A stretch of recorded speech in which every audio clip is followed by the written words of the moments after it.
I was recently asked about what is a wideband oxygen sensor. Welcome to Mercie J Auto Care, where compassion and craftsmanship come together.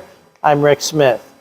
So first of all, an oxygen sensor, the old school ones that have been around for a very long time, they change voltages based on the amount of oxygen in the exhaust. And so typically below a half a volt, the system's lean. Above a half a volt up to close to a volt, the system's rich. Now a wideband oxygen sensor, instead of being kind of an on-off scenario like a regular oxygen sensor, these are also known as air-fuel ratio sensors. They're linear. They can measure the air-fuel ratio as opposed to just say whether it's above or below a threshold.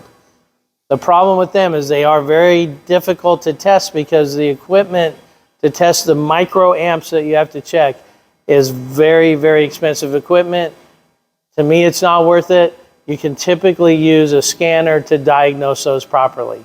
So I hope that helps you understand a little bit about an air-fuel ratio sensor or a wideband oxygen sensor. Thanks for watching, and until next time, safe travels and blessings to you.